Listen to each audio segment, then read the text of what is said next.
Hi, everyone. Welcome to another edition of Let's Chat with Tanya Lightborn.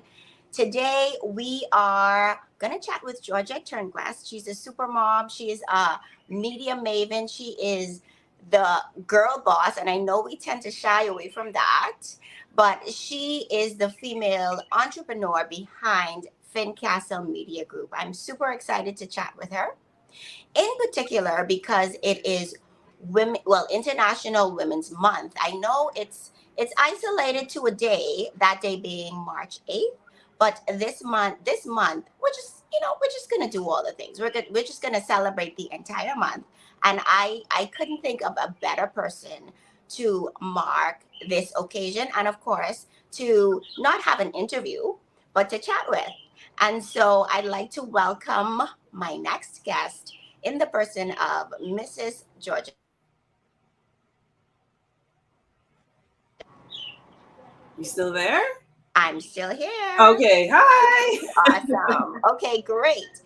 So, Georgette, it is I'm excited to have you just because we Thank always you for chat. having me. We always chat, and so now to have you in this forum is amazing. So, Yeah, you guys are welcome. slick. Your dynamic duo, you and Sharad, and all of these women media mavens in my life are forcing me to do things that are taking me out of my comfort zone. But I appreciate it.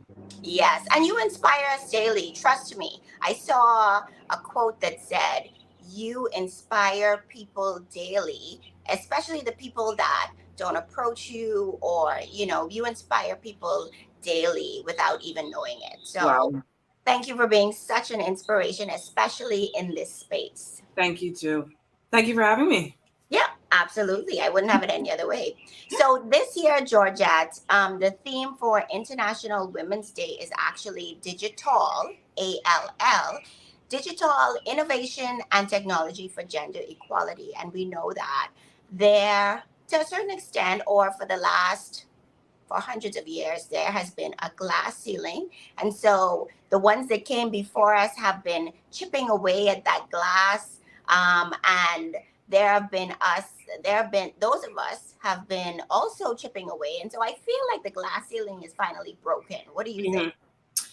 Yeah, I just watched something. I just shared it with a member of my team and my hubby. It came from TikTok. So every time I mentioned that, Paul is like rolling his eyes, like, really? But it spoke about women in coding, actually. It talked about Ah, tech. And it okay. spoke about, it was a little clip about a tech school coding class for, it was open girls and boys. Mm-hmm. And the coordinator of the program found that, the boys were coding, making mistakes, learning, growing, putting all the words on the computer screen, all the code, not words. And when it came to the girls, they were slow to start and they were trying to figure out why. They Mm-hmm. passed by their screen the first 20 minutes of the hour and nothing would be on their screen until one day they said no. At the end of the course, they were producing something, but Mm-hmm. they weren't like producing as much as the boys. And so one of the coordinators decided, let me just press the back button. And Okay. as they pressed the back button on the girls' terminals, they were seeing code, code, code, code. But when they approached them, the girls were unsure about themselves. And so they felt like, well, I don't really know how to do this. I'm not sure if I'm doing the right thing. And so let me just delete it. Okay. And so to me, that speaks to, yeah, we've come so far, but we have so much more to do. We have to teach. And at the end of this TikTok video, they said that we teach our boys to be bold and we teach our girls to be perfect. And if you're not perfect, Wow. you type nothing. And so Wow. we still have a lot of work to do. Yeah. We need to instill that same sense of fearlessness, that be bold, be brave, just write it. The boys were just practicing, having fun, Yeah. doing, just getting it out. And we're teaching our women, no, if you do it, you better be 100% correct. No, that's not how you learn. That's not how you produce scientists. That's not how you break glass ceilings. For sure. Just write the code. For Don't sure. second guess yourself. Don't wait for a teacher to come by and tell you that what you're doing is correct. Just go for it.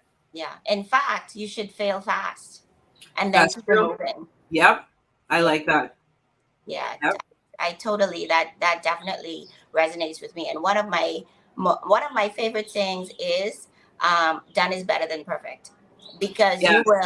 you will have a hard time if you're trying to make sure that everything is perfect, that all your Yep. ducks are lined up. I mean, as Even much. in, Go ahead. as much as possible, even in the company, it's production over perfection. Because if you're waiting for perfection, baby, with video work or communications, you'll never do anything. So Yeah. at one point in time, we had that written on a board of ours: production over perfection. And we Wow. apply that to life too. Just make the content. Just make the That, content. Just do that it. is that is powerful. Mm-hmm. That is powerful. I'm actually glad that you preach that in your in you know to your team, because you would think from a media company perspective that you are, you want it to be as perfect as possible, because of course you have your clients and you want to retain them. You want to always, you have to do the business, right? The business is how you get paid, etc. But if people are, they're having heart palpitations about, oh my gosh, I have to present this to Georgette, my boss, and it's not like super perfect, or here's why I elected to do it this way versus that way, like here's what happened. You're not gonna, you know have Yeah, a. I'd rather you present to me what you have, and then Mhm. let's build on it from there. Yeah. But if you're holding back on that presentation, and it feels like, well, in my opinion, you've accomplished nothing. It's Right. worse. Show your Yeah. client where you are, and go from there. And then the Mhm. little things too, like we spoke before we taped.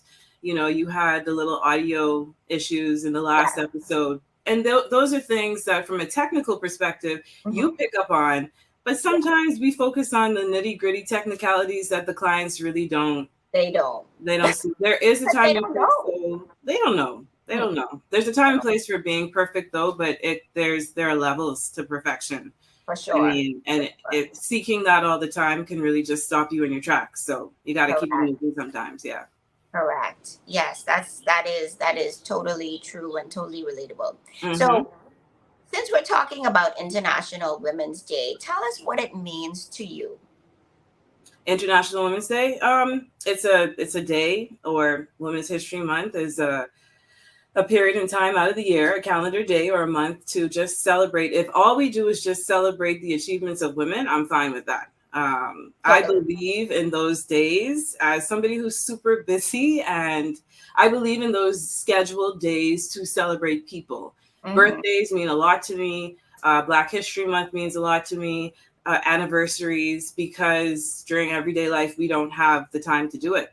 Ironically, on International Women's Day, I was inundated with work. I felt like I got to the office during in darkness, and Yeah. I left in darkness. And I'm like, what a way to Wow. celebrate International Women's Day. Like, I feel like I should be sipping on a Mai Tai. I should be being fanned and honored. But I was in the trenches. But no, if all we do is celebrate women and the achievements of women, the women who came before us, the women in our lives, then that's the importance of the day. It's also a day to highlight the inequalities and inequity that we still face. It's a day to talk about, you know, discrimination, Yeah. and just moving us forward in terms of equality. I think this year it's equality is not enough, or equity is not enough. We have to do more. Um, I was glad to hear that while I was working on the radio, the topics of the day were all about International Women's Day. But at the same time, it was disappointing that we still had a lot of comments like, why do we need it? Or, you Really. know, Oh yeah, I wow. still think we face that, when are Hmm. we going to celebrate men? A lot of the conversation was still about, well, why don't we have an International Boys Day, which we do? Or why Wow. don't we celebrate men, which we do? Hmm. We have a long way to go, but yeah, at the crux of it, if all we do is just celebrate the women around us, the Yeah. day is important. Yeah. Yeah. I totally agree. And speaking about that, what, or rather, I guess the question I really want to ask is, what does it mean to be a woman in media? Because I feel like this may be one of those industries where it's been male dominated for a bit. And in fact, growing up, I mean, I remember seeing, I don't want to show my age, but I grew up watching Zen Ness. and it was heavily male dominated, just from a local perspective. What does it mean in 2023 to be a woman in media, and to not only be a woman in media but to headline one of the top, I would say, top 5 companies in the country? Woo, that's a big woo, Charlie. Feeling hot all of a sudden.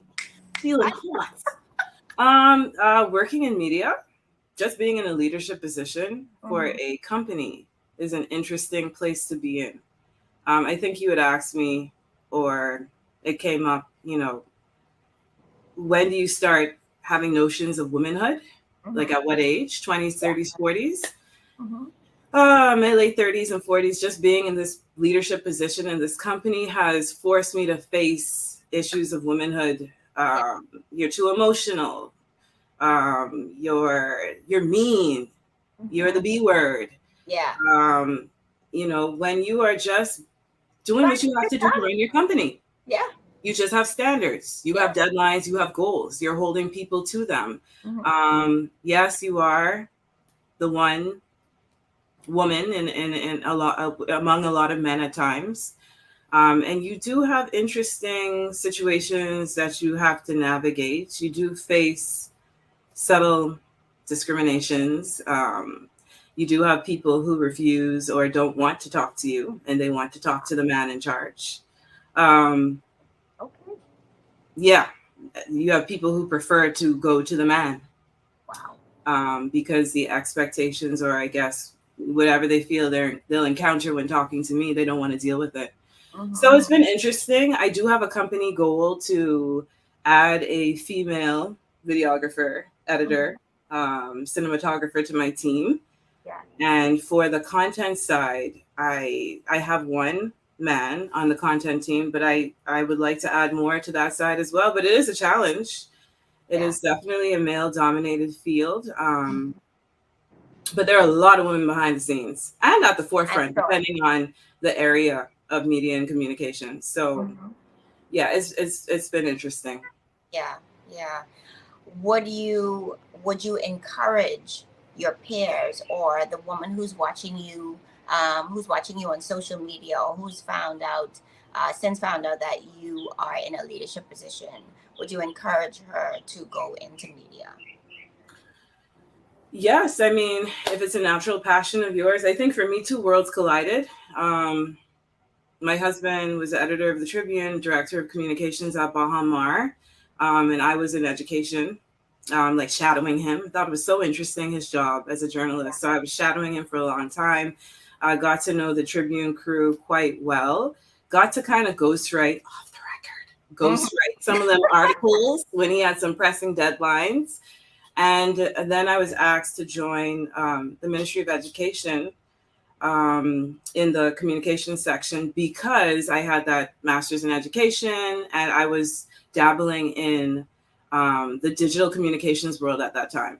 Okay. So two worlds collided. And I think it's the best of my skill set that also collided. I love media is very versatile. Media, comms, PR, very diverse. No day is the same. Some Nope. people don't like those type of things. Some people like the routine, scheduled, rote. I know what I'm going in to do. I like the mix up. I Me like too. the daily challenge. Yes. I like not knowing quite exactly how the day will pan out. I like even, this week I planned a huge fair, supposed to be a huge fair. Mhm. I came back and they're like, you know what? I just want a soft launch. So, okay, all my 80 hours of research and planning and quotes got thrown out the window, but I'm Right. now on another mission. So, Wow.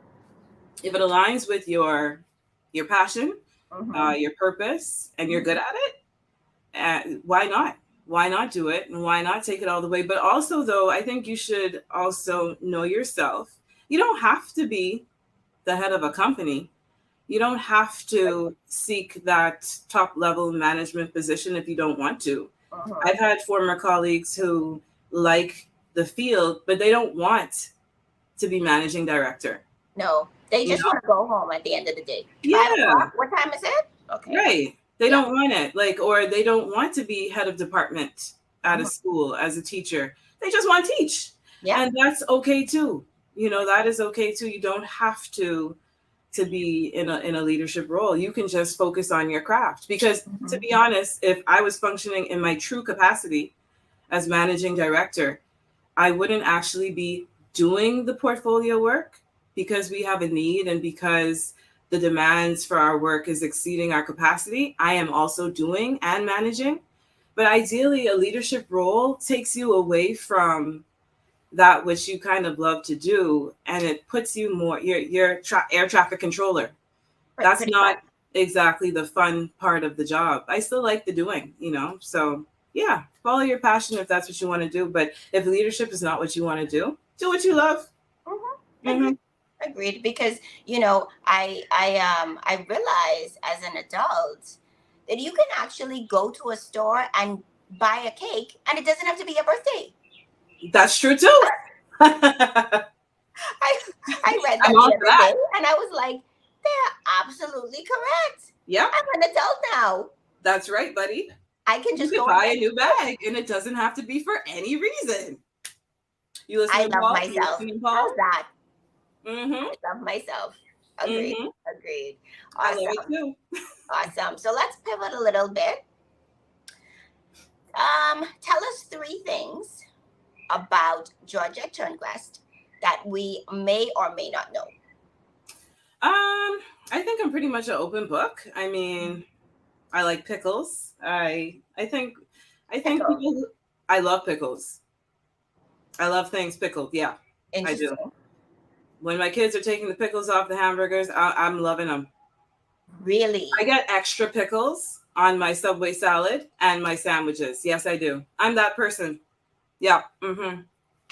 Yeah. So I mean, if you know me though, you know that. I Wow. don't know. I think I'm pretty much an open book. Like if you follow me, and got a lot of people say, "Oh, I just saw this on TikTok," or "I just saw this video," or "I see with FMG." I think what I portray is in essence me. Hmm. You may not know the nitty gritty details, Yeah. but I'm pretty much. I think I'm an open book. Hmm. I think. Hmm. Okay. So I'll stick with So pickles. Yeah. first thing is that you love pickles. Second thing is that you're an open book. So nobody should have any qualms about asking you about anything. I Um. mean, most things. Yeah. Most things. I mean, That's above board. I'm guarded Yes. about certain things. Mhm. I have my things that I consider to be private Of information. course. Of course. I'll put a certain amount of things out there on the streets, so to speak, but not all things. For a long time, I refused to post any photos of my kids. And yeah, and I got over it. I got over it because I wanted to share the joy of my kids. But at first, I was hesitant about it. Mhm. Being a teacher, your life is kind of like an open book as well. And so I found that kids were super like interested in your life. And when I got married, it was crazy. Everybody's trying to add me on social media and everything. Your students want to know all your business. And Wow. then when I got pregnant, it was the same thing. And then being in communications and media, it just kind of gets bigger. People want more and more access. And definitely now it's the same, but I got over it. Yeah, Yeah. I got Yeah. over it. So I I try and be as open as possible, especially when I have people like yourself and others who will tell me, we can learn from you, share your journey. Last year I did a fitness challenge, this plank challenge. Oh, keep posting, keep posting. It's motivating people. So I'm trying to have fun with it. But yeah. yeah, I mean, I think I definitely have areas of my life that I will keep to myself. Mhm. I guard that, but I think I'm pretty open. Okay. Okay. Hmm. And let's make the third one a fun fact. A fun fact about me: Yes. I Besides the like pickle. things. I mean, I like things, and I ain't no secret. I mean, shoot. I like bags. I like books. I like food. I like clothes. I just like tanks. I mean, You like tanks. I like nice things. What can I say? And there's nothing wrong with that. You're working. I'm working a lot. Yeah. So what's the purpose? Someone and I literally had this brief, Hmm. but a brief conversation, but that's like the last thing that was said. If you're working, Yeah. the purpose of life is to enjoy it. Like what, why are you Boy, why I are don't you know if gonna I feel like that's the purpose of life. well, my point is not the purpose of life, the purpose of working you work hard, you put all this effort into your purpose and Yeah, finding it and your passion. And but if you're not enjoying life, I know. It's like, you what's the know, point?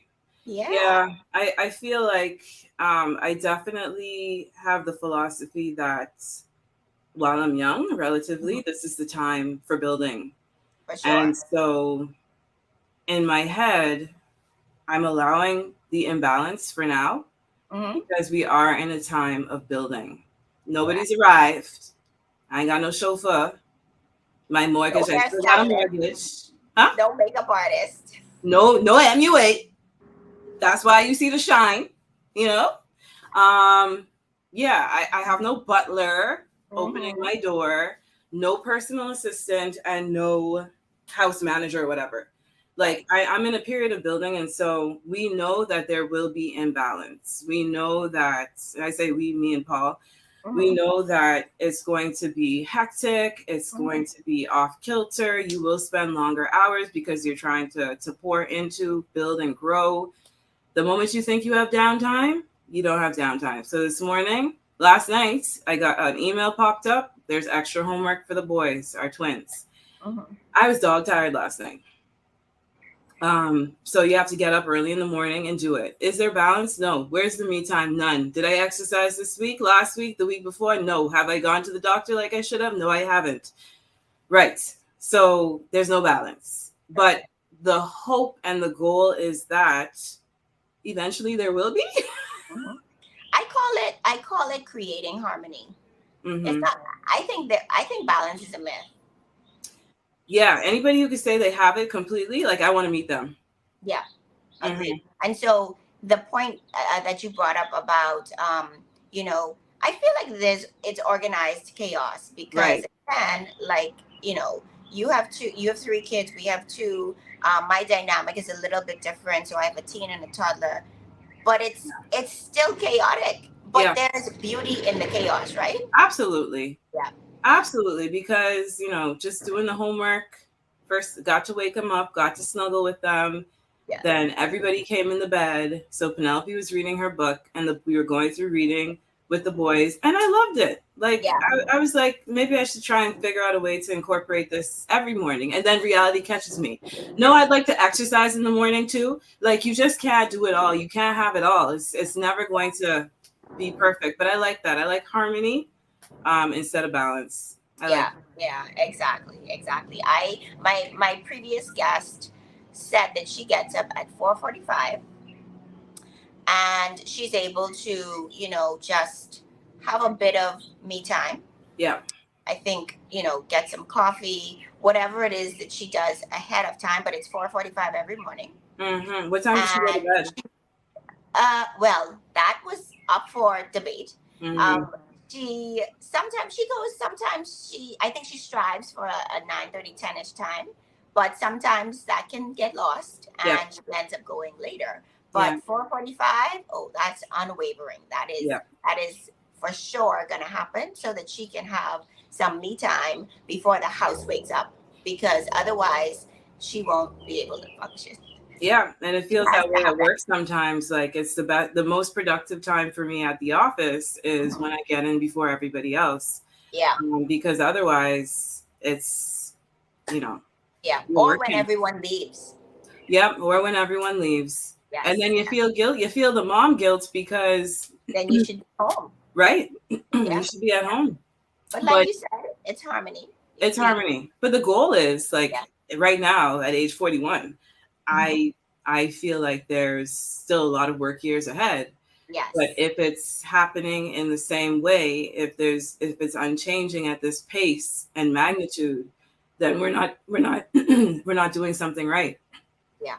Yeah. So we're Agreed. putting policies, procedures in place so that we're not always in the trenches Correct. ourselves. At Correct. least And you things should be. correct. And things can function when you decide, hey, Yeah. I'm actually gonna take a vacation. Right. Yeah. Yeah. So that's my key to success there. Like if I'm not here, Hmm. would the company still thrive? You should still be able to function. Right. And Agreed. then if I'm not working every day, will my money still be will still be working for me? If my Yeah, money is still working for me, okay, then I can say I've reached a level of success. correct. So right now we're definitely in that building phase because we gotta work for our money. Like we don't work, ain't no money. If I'm not here, if Paul's not here, if the two of us are out of the picture, Yeah, you know, I not totally not get it. quite sure. We have great staff, valuable staff, but again, because we are in that hierarchical mission control tower role and Yes. we interface with the clients, it's still a daily grind. Yeah. Yeah, yeah. Hmm. So let's talk about the kids because you Hmm. have such an interesting. Uh, Trio. you have interesting is putting it mildly. You have an exciting household. Oh my So gosh. tell us a little bit about the kids. They Their are, ages are just listen. I don't yeah, know. so you have Penelope Grace, the princess, the queen. The princess, the queen. She's 8 years old, and following right behind her, less than 2 years, just about 2 years, is Preston and Philip Turnquest, the masters of Whew. the house, the rulers of our lives. They just sound like masters. Yeah, they are. So you have three P's.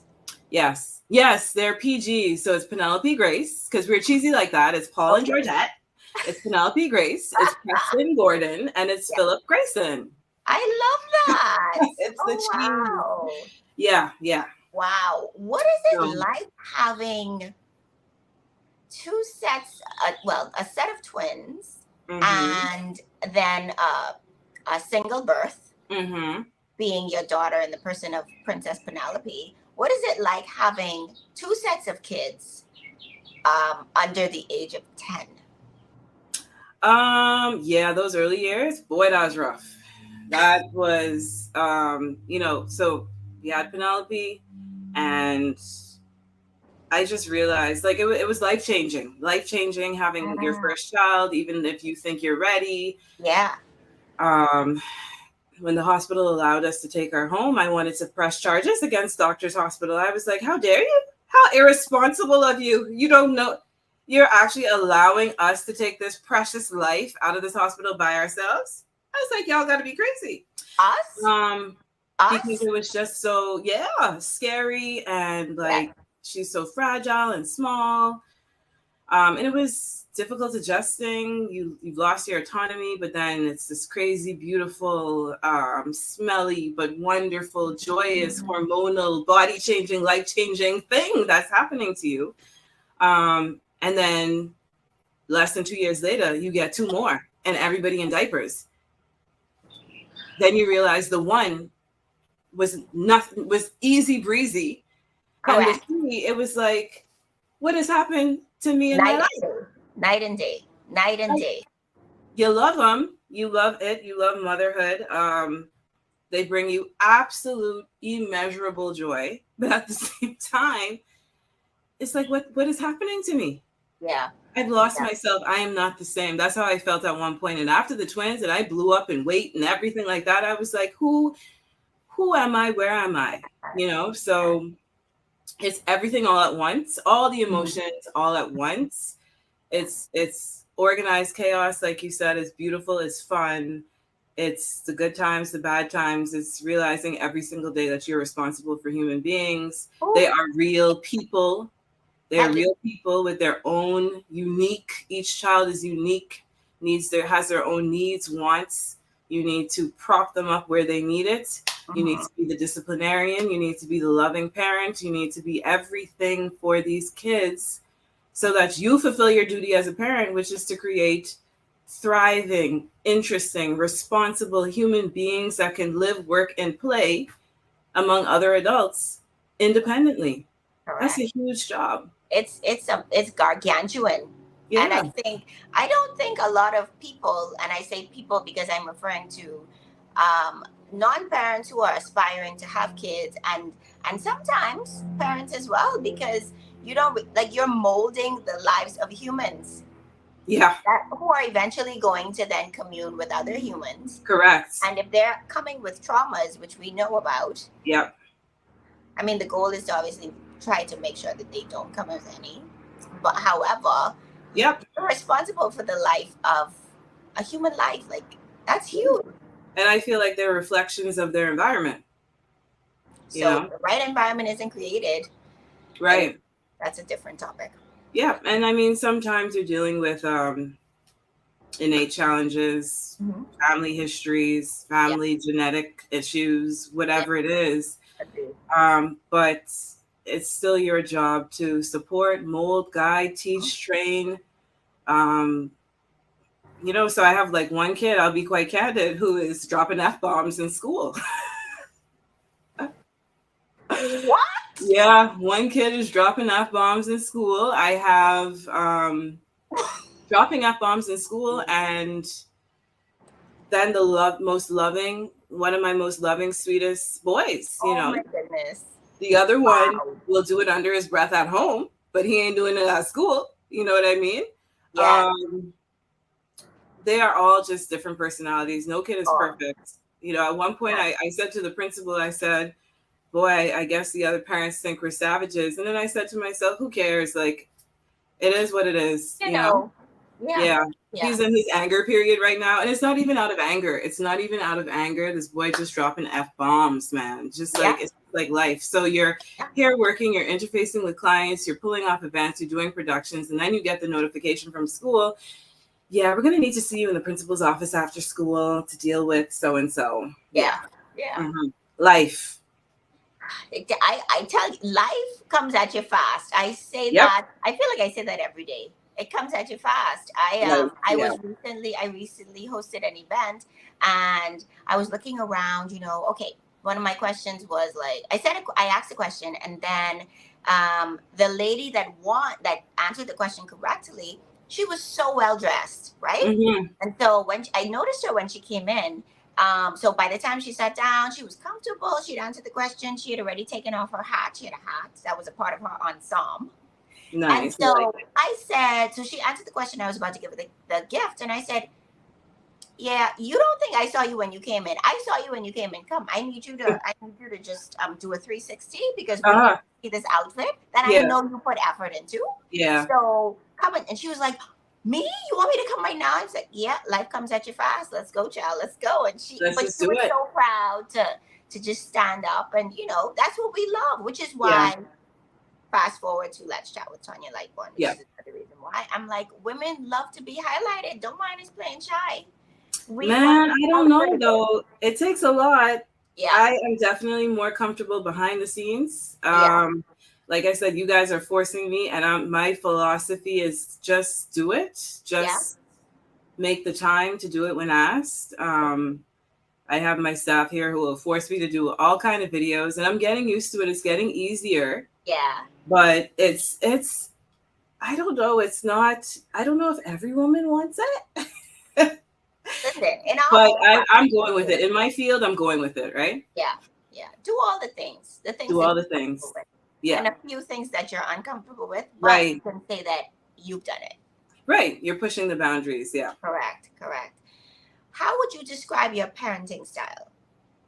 So I could do a general disclaimer. I'm not the Bahamian woman who believes in beating or slapping your children to get them to comply. I am not that, not me. I know there's this thing labeled called soft parenting. I don't think I'm a soft parent either. I think that I'm an authoritative parent. I think my children know that I set boundaries. I have expectations for their behavior. I have rules and guidelines. So hence my child would never do what they do at school at home. Correct. And I don't need to beat or slap them to get my point across. Right. But I'm also the kind of parent who it's not a one size fits all philosophy with them. They are involved in the parenting. There's communication, there's observation, there's working with them, there's talking with them. So they're involved in this parenting, but there are clear-cut guidelines. But I know when to be flexible. Yeah. I know when to relax the guidelines. I know when to compromise. I know when they know they're getting away with something. I know when to not let it happen, and I know when to give into it. Yeah. I think Paul and I will sometimes play and switch up good cop, bad cop when we need to.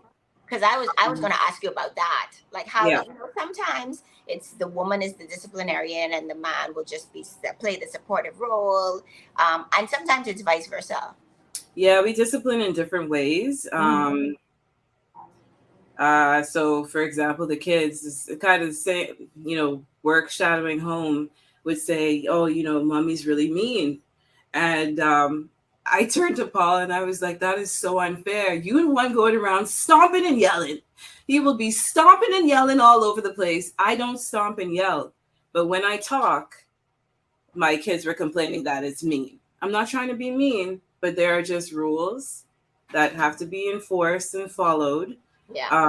I don't need to go stomping to do them. Right. But they say I'm Right. mean. And there are times when he will put his foot down and no means no. You Yeah. know what I mean? So we may have slightly different styles, but I think for the most part we're on one accord in terms of what we're trying to accomplish and achieve with them. Yeah. So No, that's yeah, I interesting. mean, authoritative parenting, strict parenting, but not in the Bahamian sense, the stereotypical Bahamian sense of the word, in Yeah. terms of you got to beat them, you got to slap them to get your Right. point across. Because I Yeah. believe I don't do that to adults. Correct. Sometimes I wish I could, but I don't. I don't like what you say, so I slap you. I don't like what you say, so I punch you. And I just don't believe in that style. Yeah. What do they say that there's more than one way to skin a cat? Right. And Yeah. sometimes silence speaks volumes.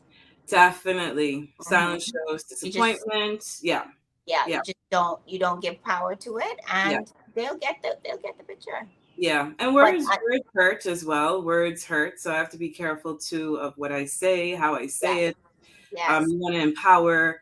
I also believe in sometimes letting them learn things the hard way Hmm. because Hmm. that's how you learn. Yeah, Um, so it just depends on the circumstance. But yeah, that's my parenting style, whatever that conglomeration of things I just said is. yeah. Exactly, exactly. Like we said, there's no rule book. There's Right. absolutely no rule book. So None. two things I want to chat about before we wrap our amazing conversation. Mhm. So something you said a few minutes ago, you spoke to not feeling like yourself after you had the twins. How did Yeah. you navigate that time? Because I feel like there are moms who may feel that way after the first child. Yeah, I did feel that Um, way after the first child. yeah, Yeah. Yeah. right. So you may feel that way after your second child or your third child. I mean, you may feel that way before even having kids, right? True. After you reach a certain point or reach a certain age. How did you navigate specifically though, not feeling like yourself after having kids? Um, yeah, I mean, it's a place you find yourself in. Mm-hmm. And have I found my way out of that? Yes. But what am I back to? That's hard to. So I didn't feel like my previous self, my early 30-year-old self. I think I was 31 when I had Penelope. Okay. Um, Which for is me, apparently which is apparently kind of late. right. Apparently. Somebody just told me that yesterday. That's what you get for Yeah. having children old. I was like, excuse me? I had Um, I had Layla, who's mhm, now 15. I had her at 27. mhm. And somebody told me that was old. I'm like, what? I was supposed to do it before that? I wouldn't even I wouldn't even know. 20 I was gonna something say year I old didn't even me. know what to do with myself. I was still Thank going to the you. movies. Thank you. Yeah. What restaurant can we eat at tonight? Okay. Come on. Yeah. I no. But yeah, I mean, for me it manifested in terms of my weight. Okay.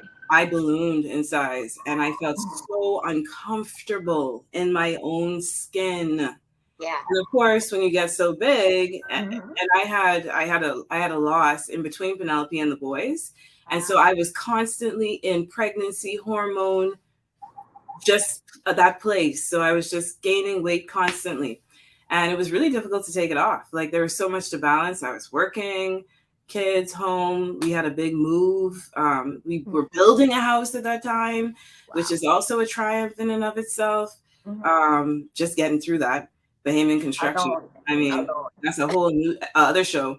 But during the pandemic, actually, and I got, some like slightly bad medical news. Mm-hmm. I just had enough. I said, I'm not continuing at this size. Yeah, I'm going to put in the time. Before that, it was struggles to lose and gain and blah, blah, blah. of course. But the pandemic allowed me to be at home and cook my own food. A lot of people had weight gain, but I just took the time to dedicate that to myself. Work naturally slowed down and became digital. Yes. And so I was at home and I was controlling what I put in my mouth. I started Mhm. exercising Yeah, and I same. lost the weight. Yeah, I Yeah. lost the weight. But am I back to that 31-year-old me? Nope. But I'm No. a better me. I Yeah. like the me that I am becoming. They say things change at 40. I totally agree. Yeah. So I think life begins at 40. that's what people said, and I'm feeling it. Yeah. Yeah, Yeah. I'm feeling it. So I'm in a much better place now. Yeah. If nothing else, you can say, listen, I'm 40. We're not doing that.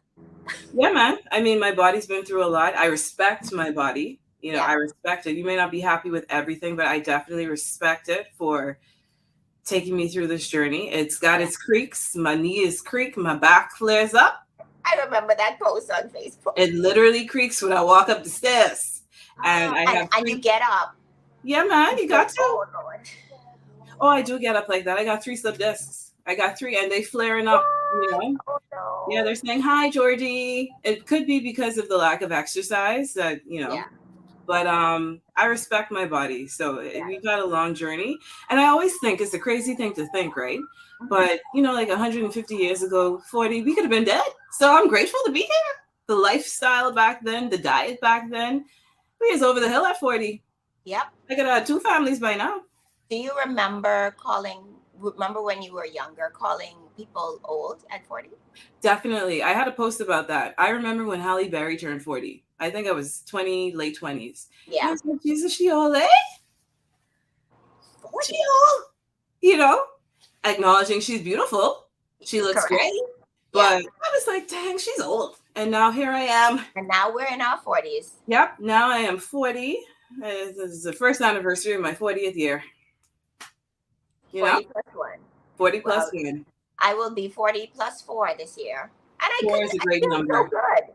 And you look great. I feel, thank you, as do Mhm. you. I feel so good. Like you said, there are those little creaks and little cracks, but we're going to work those out. Yeah, man, we got to. Yeah. So lastly, I would like to end with this question, which we chuckled at, and you had a big old chuckling session in your office. Yeah. What's something you always wanted to do but didn't, and why? Yeah, I laughed at myself when I saw that this may be one of the questions, which I just got to peruse like 10 minutes before this interview. Because the immediate thing that came to mind is, the one thing that I would have liked to do, and sometimes still want to do it, is cuss people out. Oh, yeah, I said it. I have never given anybody a royal cuss out. never? Never in my life. Like, cuss you stank to the ground. From the top to the bottom, never have done it. Never. It could be God, though. You've done God it in has your stopped head. me. Never have done it. Why do I regret it? Well, I don't necessarily regret it. I've always wanted to do it in multiple situations, never have done so. Yeah. And God has saved me. This is why you got to be a woman of faith. Yeah. God has saved you, or God saved the person? Both. Yes. Because I think if I go there, Yeah. it can be over. I was going to say you may not come back. I may not come back. I tell come people all the time, like, if you want to fight me, we can fight. I may lose, but I'm going to fight. Okay? I'm going to fight. I've been in situations where I've stood my ground and I've said what I had to say, but a royal cut, just cut you down to size, say exactly how I feel. I have never had the pleasure of doing it. Okay. Now, I'm glad I haven't. Mm-hmm. So you had another question there that I chuckled at. What would you tell your 20-year-old self, your 30-year-old self, your 40-year-old self? Yeah. So we're at the 40-year-old self. Well, I would have told my 20-year-old self, just say it. Just say the things. Just get it out. Just speak your mind, right? Yeah. 30s, speak your mind within Mhm. reason. Okay. Now I would say speak when you have to, but for the most part, keep your mouth shut. Because whatever gonna happen to them, gonna happen to them. You don't have to go there. Wow. When you I think love about it, that. yeah, when you think about it, it's like, Yeah. okay, cussing the person out or confronting them or saying the thing, the cut Yeah. down in the moment may feel good. Yeah. But most of the times when you look back at those people, child, they working it out for themselves. God's Yeah. It working it really out. don't Life is matter. working it out for them. Yeah. Do you really have to debase yourself to go there? You Or don't. put out that energy, right? Right. You don't have to put it out. Yeah. And sometimes you don't have to reveal those cards. You don't have to give them the open wound to stab back at. Hmm. So yeah, but I mean, I've always wanted to do it though. Like I've always Yeah. wanted to give a royal, just get it out. Yeah. Maybe I'll go into acting or something like that so I could get it out. But yeah, Maybe. you know. Yeah. Mhm. But Okay. that's me. Yep. I That's love why I it. laughed because when you have those moments where you think back on what you should have or you felt like saying, and it's Yeah. perfect in your mind. Like you got all the insults lined up in your mind. But in real Pow life, pow. Pow pow pow, pow. pow, just machine gun like but for God. Yeah. Yeah. And on So, that note, mm-hmm. we are going to wrap up our exciting interview with the one and only Georgette Turnquest. Thank you so much for your time. Thank you for gracing our virtual platform. This I feel like this has been, is it like a year in the making? Maybe Yes. a year and a half. Probably, yeah. It's amazing how things come full circle. Boy, for real. Thank you so Yeah. much for having me though. Yes, you're absolutely welcome. I am so glad we did this. Me too. Thank you for embracing or setting the trend or setting footprints in this digital space, because there are women, I tell you, that, or people in general, that watch, and they look up to you, or Thank they, you. they're following your footprints and saying, I'd like to do that. Look how she's, working what she's doing, just for the generation behind you, for that Gen Thank X. you. Is it Gen X? Gen Z. It Gen is Z, one of those yeah. generations. Gen Z. They're the ones Oh behind yeah, us. We work among them. We work and live among them now. we do officially. And they're changing the world. So yeah, Yeah, it's a yeah. good thing to keep in mind. Thank you so much. Yes, thank you for allowing us to have you, and thank you for carving out a few minutes of your time to run through this interview with us. My pleasure. Now the world sees how long we could talk, eh? Oh Yeah, yeah. yeah, yeah, And it yeah, could and be that's very okay. long. And that's okay. Thank you so much, Georgette. Take care. Thanks, everybody. We'll see you on the next episode of Let's Chat with Tanya Lightborn. Take care.